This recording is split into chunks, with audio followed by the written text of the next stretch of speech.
The rain-slicked sidewalk glistened under the dim street lights, casting jagged reflections of the city's pulse. Atlanta was alive that night, but not in the way anyone would hope. On a quiet corner near Peachtree Street, Officer Daniel Harrove leaned against his patrol car, his badge glinting like a warning. He was a man who wore authority like a second skin, his broad shoulders and cold stare enough to make most people cross the street. But not tonight. Tonight he was about to cross a line. No one could come back from across the street. Maya Jackson hurried through the drizzle, her worn sneakers slapping against the pavement, 8 months pregnant. She cradled her belly with one hand, her grocery bag swinging in the other. Her breath came in short bursts, not from the weight of the baby, but from the gnawing fear that had followed her since she left the corner store. She'd felt eyes on her, a prickling at the back of her neck. She didn't know it was Harrove yet, but she knew trouble when it stalked her. "Hey!" Hardgrove's voice cut through the rain like a blade. Maya froze, her heart lurching. She turned slowly, her eyes meeting his. He stood under the streetlight, now rain dripping off the brim of his cap, his hand resting on the holster at his hip. "You deaf?" I said. "Stop." Maya's mouth went dry. I'm just going home, officer." She stammered, her voice barely above a whisper. She shifted the grocery bag, her fingers trembling. "I didn't do anything." Harrove stepped closer, his boots thewing against the wet pavement.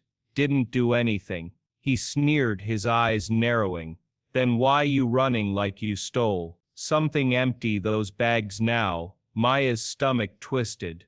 She wasn't running. She was walking fast maybe, but only because the streets weren't safe at night, especially not for a black woman alone. She set the bag down carefully, her hands shaking as she pulled out a loaf of bread, a carton of milk, a pack of diapers. "See, just groceries." Harrove wasn't listening. He kicked the bag, sending the milk carton skidding across the sidewalk, its contents spilling into the gutter. Maya flinched, her hands instinctively wrapping around her belly. "Please," she said, her voice cracking. "I'm pregnant. I just want to go home." Pregnant? Harrove's lips curled into a smirk. "Should have thought about that before you decided to play criminal." He grabbed her arm, yanking her forward. Maya stumbled, her knees grazing the pavement. Pain shot through her, but she bit her lip, refusing to cry out. She wouldn't give him the satisfaction. What Harrove didn't know, what he couldn't know, was that someone was watching high above the street in a fifth-floor apartment window. A pair of eyes peered through the blinds. Old Man Clarence, as the neighborhood called him, hadn't slept well in years. Insomnia kept him glued to his window most nights, watching the world unfold like a silent movie. Tonight, though, he wasn't just watching. His shaky hands fumbled with his phone, the camera app glowing as he pressed record. Back on the street, Hargrove's grip tightened. "You people always got an excuse," he spat, shoving Maya against the brick wall of a shuttered storefront. Her head snapped back, a sharp pain blooming at the base of her skull. She gasped, her vision swimming. "Please," she whispered again, her voice barely audible. "My baby." Hargrove laughed, a low, ugly sound.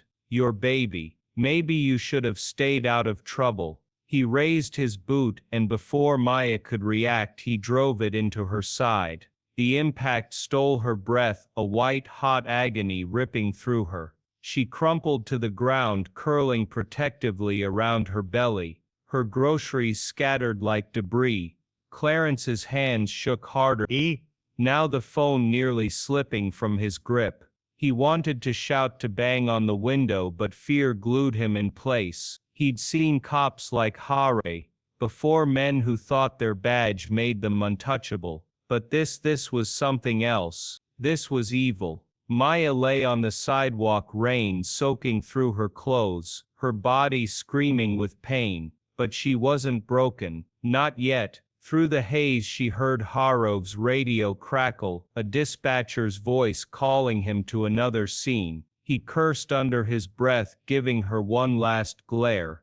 "Stay out of my way," he snarled, then turned and strode back to his patrol car. The engine roared to life, and he was gone, tail lights vanishing into the rain. Maya didn't move for a long time. She couldn't. Every breath felt like a knife in her ribs, and the fear for her baby was worse than any pain. She pressed her hands to her belly, praying she'd feel a kick, a flood, anything. When it came, a faint nudge against her palm, she sobbed, relief flooding her like a tidal wave. But this wasn't the end. Not for Maya and not for Harov. Miles away in a cramped apartment above a laundromat, Clarence sat at his kitchen table, his phone propped against a coffee mug. The video played on a loop, each frame searing itself into his mind. Maya's pleas, Harov's boot, the milk carton in the gutter. He didn't know what to do with it. Not yet, but he knew it couldn't stay hidden. He wasn't tech savvy, didn't trust the internet, but he knew someone who might.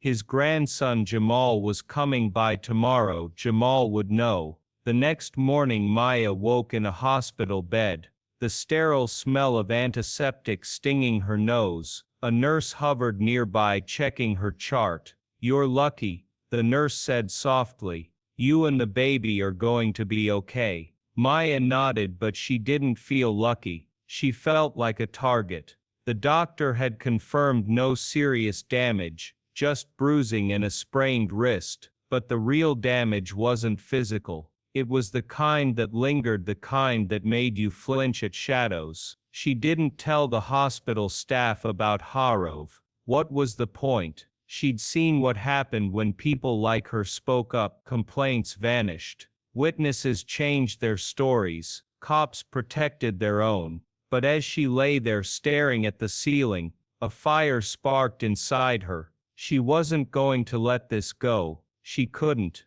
Meanwhile, Jamal sat in Clarence's kitchen, his eyes glued to the video. He was 19, lanky with a quick smile and a quicker mind. He'd grown up in this neighborhood, knew its rhythm, its dangers. He also knew Hardgrove's reputation. The cop had been a menace for years, shaking down kids, roughing up anyone who looked at him wrong.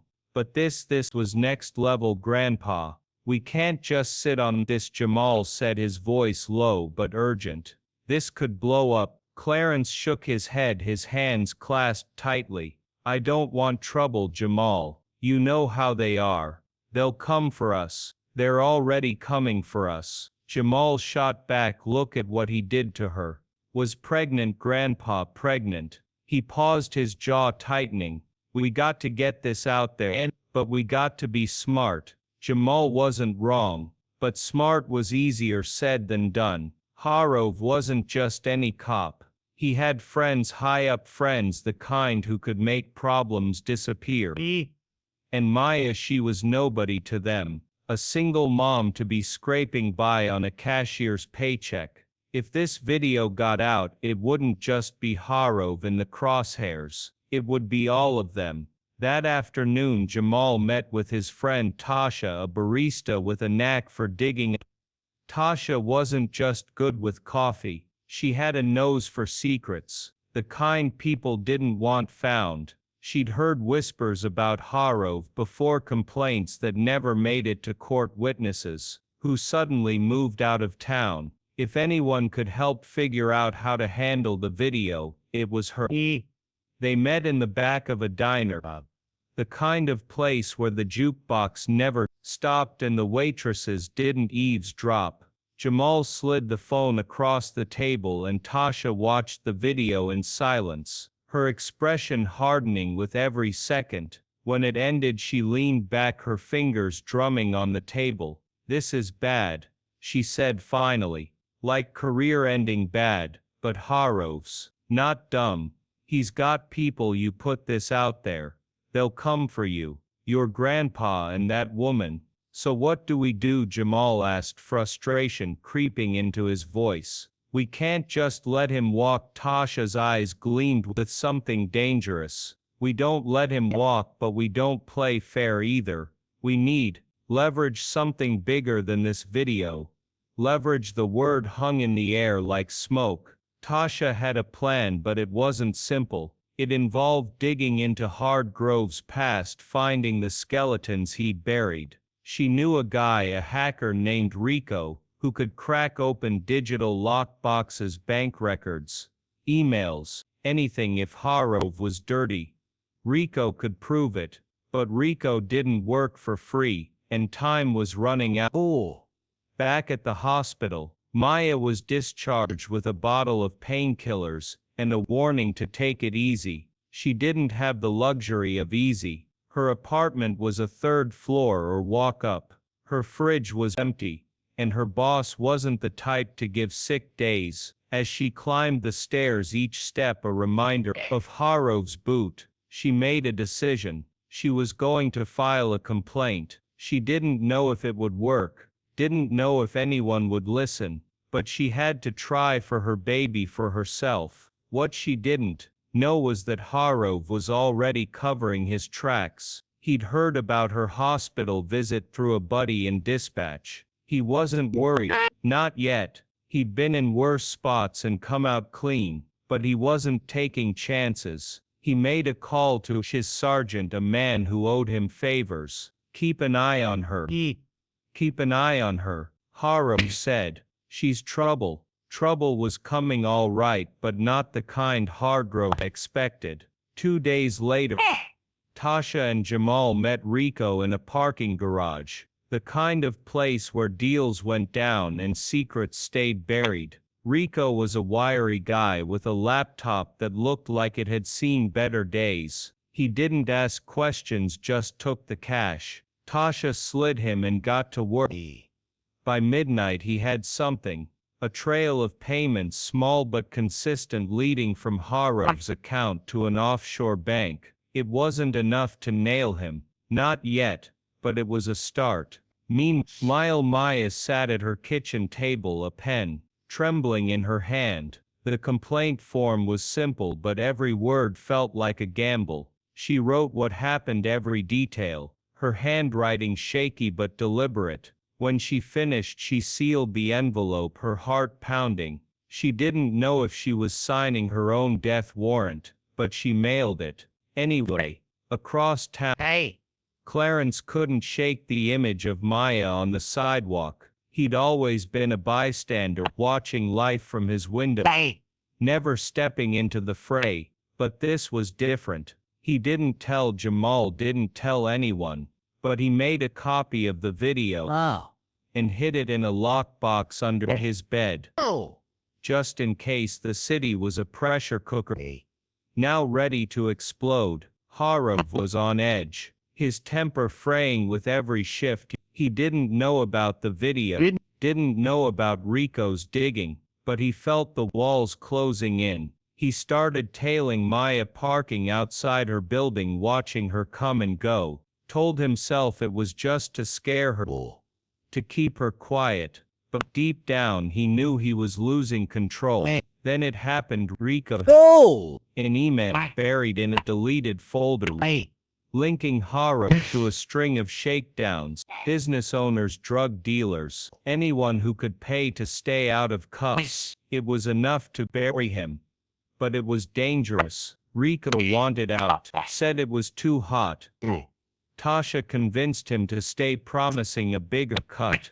They were close now, so close, but Harov wasn't waiting. He cornered Maya outside her building one night, his patrol car idling nearby. You think you can ruin me? He hissed, his face inches from hers. You're nothing. Nobody's going to believe you. Maya stood her ground, her fear swallowed by rage. I'm not scared of you, she lied, her voice steady. You're done. Hardgrove raised his hand, but before he could strike, a car screeched around the corner, headlights blinding. It was Jamal with Tasha in the passenger seat. They'd been watching, waiting. Harov froze, his hand dropping. He didn't know who they were, but he knew he was outnumbered. He backed off, spitting curses as he retreated to his car. Oh! Jamal and Tasha didn't follow. They had what they needed: the video, the emails, the bank records. It was a ticking bomb, but they had to move fast. Harov wasn't just a cop. He was a predator, and predators fought hardest when cornered. The next morning, Maya woke to a knock at her door. She hesitated, her heart racing. But when she opened it, it wasn't Hargrove. It was Clarence, his hands shaking, his eyes bright with something she couldn't place. I saw it. He said, his voice barely above a whisper. Yeah, I saw what he did to you. Maya's breath caught. You were there. Clarence nodded, holding out a USB drive. I recorded it. Oh. Everything. The world shifted in that moment. Maya didn't know Clarence, Jamal, or Tasha, or Rico, but she wasn't alone anymore. The pieces were falling into place. A reckoning building like a storm. Hargrove, meanwhile, was unraveling. His sergeant had called, said internal affairs was sniffing around. Someone had filed a complaint. Maya's complaint. He didn't know about the video, yet didn't know about the email. But he knew his time was running. He started making calls, pulling strings, trying to bury the truth. But the truth was a slippery thing. It was already out of his grasp. That night, Tasha and Jamal met in the diner again. The USB drive, burning a hole in Jamal's pocket. They had everything. The video, the emails, a paper trail that would send Hargrove to prison. But it wasn't enough to just have it. They had to use it, and they had to do it right. We go to the press, Tasha said, her voice low. Not the cops, not the courts, the press. They'll eat this up. Jamal nodded, but his stomach churned. What about her, Maya? She's the one he's after. Tasha's eyes softened just for a moment. We protect her, whatever it takes. Across the city, Maya sat in her apartment, the USB drive on her kitchen table. She didn't know what was coming, didn't know about the storm she'd unleashed. She felt it, a shift in the air, like the world was holding its breath. Hargrove was out there plotting. Desperate. Clarence was at his window, watching, waiting. Jamal and Tasha were moving pieces on a chessboard. None of them could see, and somewhere in the shadows the truth was clawing its way to the surface. The rain had stopped, but the city was still electric, charged with the promise of justice or ruin. The city pulsed with secrets, each one a thread in a web that was tightening around Officer Daniel Hargrove. He sat in his patrol car, parked in a shadowed alley off Pondelian Avenue. His nose white around the steering wheel. The radio crackled, but he ignored it. His mind was a storm rage. Fear and the gnawing certainty that he'd missed something. Maya's complaint had reached internal affairs, and now whispers were circling. Rumors he couldn't squash. He didn't know about the video, didn't know about Rico's digital bloodhound sniffing through his past, but he felt the news, and Hargrove wasn't the type to go down quietly. In her apartment, Maya clutched the USB drive. Clarence had given her its weight heavier than it should have been. She hadn't watched the video, couldn't bring herself to relive that night, but she knew what it meant. Proof. The kind of proof that could burn a man like Hargrove to the ground. She slipped the drive into her pocket, her hands trembling. She wasn't naive. Proof didn't mean justice, not in a city where badges shielded monsters. But it was a weapon, and she'd wield it across town. Tasha and Jamal huddled in the diner's back booth. The USB drive now in Tasha's hands. The air was thick with grease and tension, the jukebox crooning a mournful tune. Tasha's contact at the Atlanta Chronicle, a reporter named Lena Carter, was their next move. Lena had a reputation for taking on untouchable men. Politicians seized those cops. If anyone could make Hargrove sins public, it was her. But Lena wasn't a saint. She'd want the whole story, exclusive, no loose ends. And she'd want to meet Maya. She's not ready for that. Jamal said, his voice low. Harav's already stalking. We drag her into this. She's a bigger target. Tasha leaned forward, her eyes sharp. She's already a target. You saw him outside her place. He's not stopping unless we stop him. Jamal ran a hand over his face, exhaustion carving lines into his young features. And if Lena screws us, leaks it wrong, or Harav's buddies get to her first, Tasha's lips pressed into a thin line, then we make sure she doesn't. We stay one step ahead. One step ahead. One step ahead was a tall order. Hargrove wasn't just a rogue cop. He was a cog in a machine. His sergeant, a grizzled vet named Malone, had been cleaning up his messes for years. Malone wasn't dirty. No. Not exactly. But he believed in loyalty over truth. When Hargrove called him that morning, Malone promised to handle the It's even Malone was nervous now. The complaint had too much detail. Too much weight. In Harav's story, some pregnant woman resisting on a range sidewalk wasn't adding up. What none of them knew was that Rico the hacker was still digging. He'd found more than emails now. Harav had a side hustle shaking down local businesses for protection. The offshore account was just the tip. Rico had traced deposits to a shell company, one tied to a name that sent a chill down his spine. Vincent DeMarco.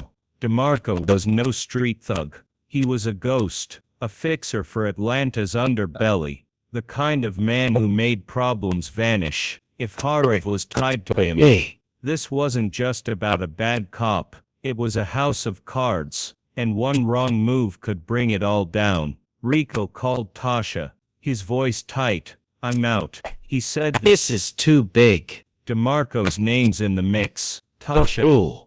I don't mess with DeMarco. Tasha's heart sank, but she kept her voice steady. You're already in Rico. You bail now.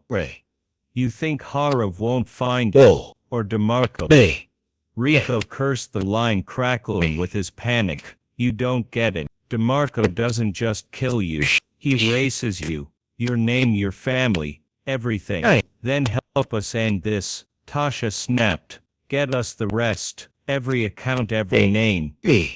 We're not stopping. Rico didn't answer, but he didn't hang up either. Tasha knew he'd keep going, if only out of fear. Fear was a powerful motivator, and right now it was all they had. Maya, meanwhile, wasn't waiting for savior. She'd spent the day piecing together her own plot. The complaint was a start, but she needed more. She remembered something from that night. Harav's radio, the dispatcher's voice calling him away. If she could get that recording, it would place him at the sea. Back up. Her story. She didn't know how to get it.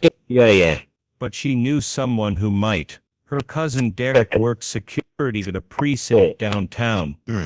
He wasn't a cop, just a contractor. That he had access ears in places most didn't. She called him, her voice low, urgent. I need a favor, Derek. A big one. Derek didn't hesitate. He'd always been protective. The kind of cousin who'd fight the world for her. Name it, he said. I need a dispatch log from 2 nights ago. Around 10 p.m. Near Peachtree and 5th. Derek sucked in a breath. Maya, that's not easy. Logs are locked down. What's going on? She told him, her voice breaking only once. When she finished, Derek was silent for a long moment. Then I'll get it. Whatever it takes. The city was a chessboard, and each player moving in the But Dark Hargrove, desperate to save himself, made a mistake. He went to Malone, demanded they lean on Maya harder. Scared her into dropping the complaint. Malone, smelling trouble, pushed back. You're digging your own grave, Hargrove. He said, lay low. Let me handle it. Hargrove didn't listen. He couldn't. The fear was eating him alive, turning him reckless. He drove to Maya's building. Again. This time with a plan. He'd break in, find the complaint. Destroy it. If she was home, he'd make sure she understood. Silence was her only option. He didn't know about the video. Didn't know about Clarence. Or Jamal or Tasha. He thought he was still in control. He wasn't. Clarence, ever the watcher, saw Harrov's car pull up. His heart thundered, his hands fumbling for his phone. He called Jamal, his voice a hoarse whisper. He's back, the cop. He's at her place. Jamal was already moving, Tasha at his side. They didn't have a plan. Not really. But they had the video, the emails, and a name. Called her an hour ago. Sent her a teaser clip just enough to hook her. Lena was on her way. Now, her recorder ready, her ambition burning. She didn't know. Maya didn't know Clarence. But she knew a story when she smelled one. And this one was dynamite. Harrov crept up the stairs to Mia's apartment, his flashlight cutting through the dim hallway. The building was old. The locks flimsy. Jim died her door open and in seconds slipping inside like a shadow. The apartment was quiet, the air heavy with the scent of lavender and baby powder. Maya wasn't home. She'd gone to meet Derek, but Hargrove didn't know that he tore through her drawers, her papers, searching for anything that could hurt him. What he found was nothing. No complaint.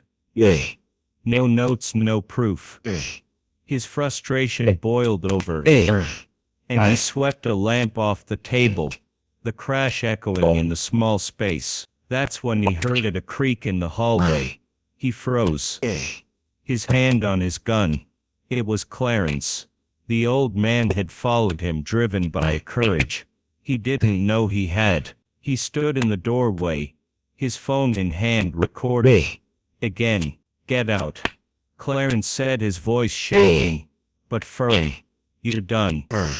Harrov's eyes widened, recognition dawning. He'd seen Clarence before in the neighborhood, always at that damn window. You, he snarled, stepping forward. You're going to regret this. Clarence didn't move. He was terrified, his heart pounding so hard he thought it might burst. But he held the phone, steady. It's over, Harrov. They knew. Harrov lunged. But before he could reach Clarence, headlights flooded the hallway. Jamal's car screeched to a stop outside. Tasha leaping out. Lena Carter right behind her. Harrov froze, caught in the glare. He was trapped and he knew it. Down the street, Maya sat at a diner, with Derek's manila envelope in her hands. The dispatch log was inside, time-stamped, irrefutable. She didn't know about the chaos at her apartment, didn't know about Clarence's stand, or Lena's arrival. But she felt it. The tide turning, the truth breaking free. Harrov bolted, shoving past Clarence, tearing down the stairs. He made it to his car, his hands shaking as he fumbled the keys. He didn't see Lena's camera, didn't hear her shouted questions. He didn't know that Rico, pushed past his fear, had sent Tasha the final, a ledger linking Harrov to DeMarco's empire. Didn't know that the video was already with Lena, ready to hit the Chronicle's front page. He thought he could still run. He was wrong. The city held its breath as the story broke, a wildfire no one could contain. Harrov's face was everywhere, his badge tarnished, his name poison. Maya, safe now, held her belly, her baby kicking, stronger than ever. Clarence, the watcher, finally slept. Phone quiet. At last, Jamal and Tasha, exhausted but unbroken, watched the news unfold. Knowing they'd change something, even if the cost was still coming. And somewhere in the shadows, Vincent DeMarco watched too, his own reckoning looming. The rain started again. Soft at first, then harder, washing the city clean. But some stains don't fade and some stories don't end. Not yet. The rain fell in sheets now. A relentless curtain over Atlanta's sleepless streets. Officer Daniel Hargrove sped through the city, his patrol car weaving through traffic, the wipers barely keeping up. His radio was off, his phone discarded. In the passenger seat, he was a hunted man, and he knew it. Clarence's video was out. Lena Carter had worked fast, splashing it across the Atlantic. Top 10. The headline screaming, "Cop caught in brutal attack. Pregnant woman." The footage was grainy but unmistakable. Harrov's face, his boot, Maya's crumpled form. It was a death sentence for his career, and maybe more. He wasn't thinking about Maya now, or Clarence, or even the video. His mind was on Vincent DeMarco. If the legend Rico had uncovered hit the press, it wouldn't just be Alcebri or the Chronicle coming for him. DeMarco didn't forgive loose ends, and Hargrove was unraveling fast. He needed a way out. He had a stash in a lockbox at his apartment, enough to disappear if he could get there before the world closed in. But the world was faster. At her apartment,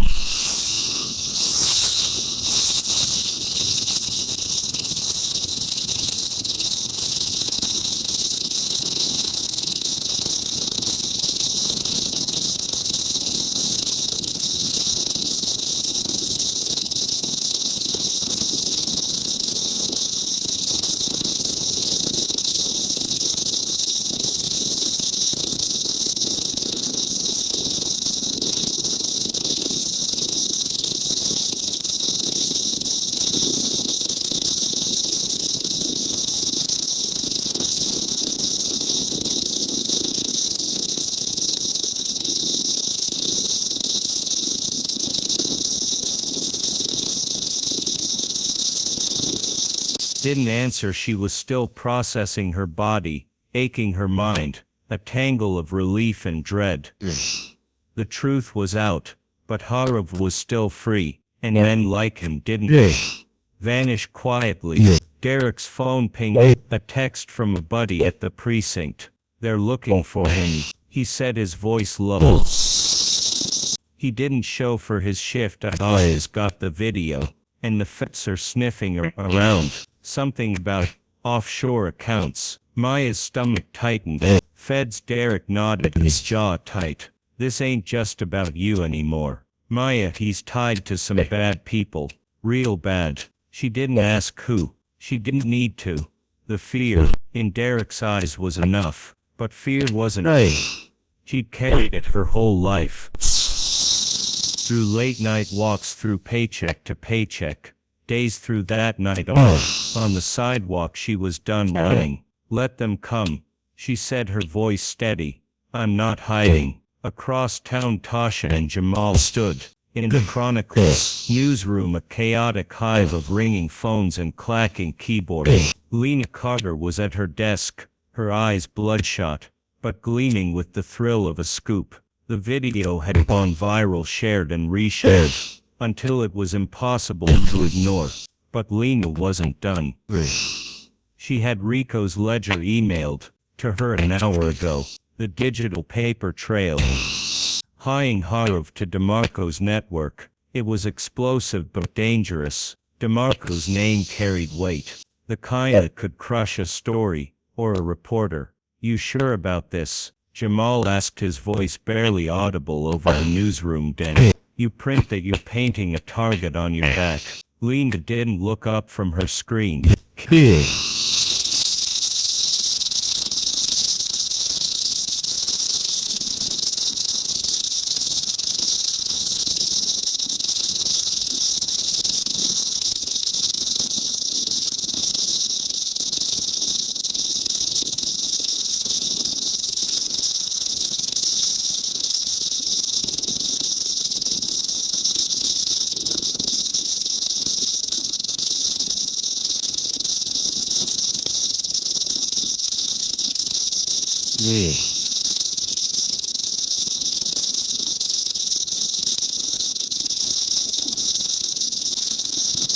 Got you this. Harov knows we're involved now. Lena finally met her eyes. Her gaze sharp but not unkind. You're in deep, I won't lie. But you're not alone. I've got sources. People who can keep you safe. Lay low for a bit. Let me handle the rest. Tasha didn't trust easily. But Lena, let me handle the rest. Tasha didn't trust easily. But Lena's confidence was hard to argue with. She nodded, nudging Jamal. Let's go. We've done the but the newsroom stepping into the rain. The city's pulse thrumming around them. Jamal's hands were stuffed in his pockets, his mind racing. You think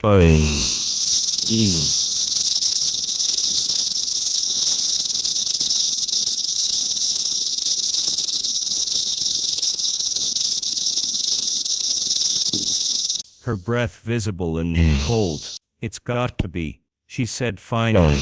For her was Maya, but also Clarence Rico, everyone who'd risk something to bring Harov down. The city was a machine, grinding up the small to protect the powerful, but tonight the gears were jamming. Tonight the small were fighting. Back Hargrove reached his apartment, a rundown unit in a building that smelled of mildew and regret.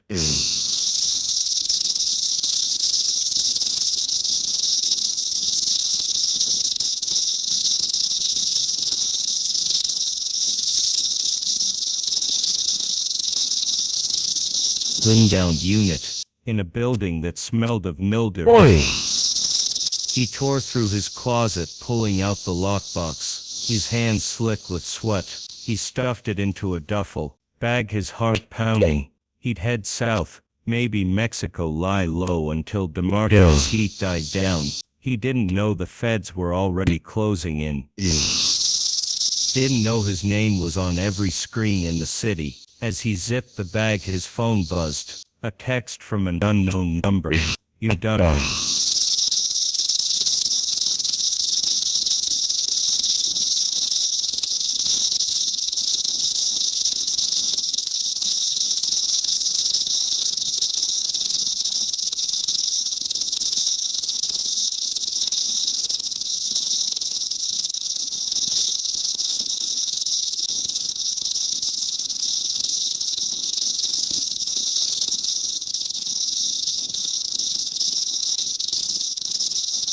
Blood ran cold. He turned on the TV and there it was, Lena Carter's face. The ledger's details scrolling across the screen. Offshore accounts. DeMarco. Was the name of federal investigation.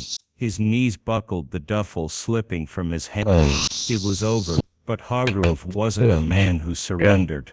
He grabbed the bag and vaulted, his boots pounding down the stairwell.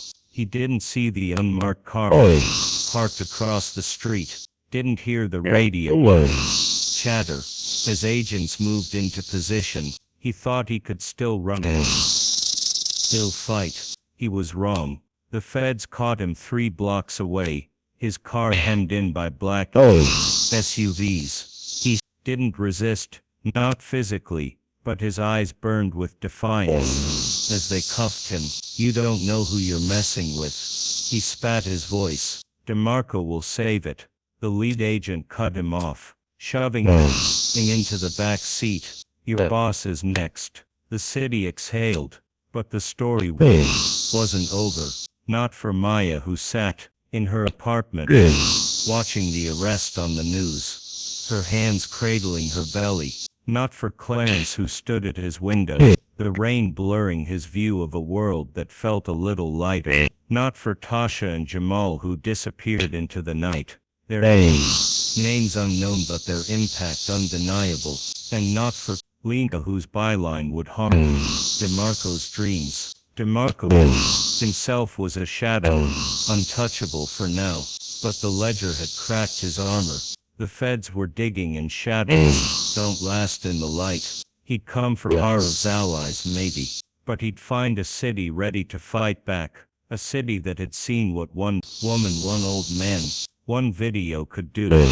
Maya named her daughter Hope, born 2 weeks later, under a clear sky. The hospital room was quiet. The city's chaos. A distant hum.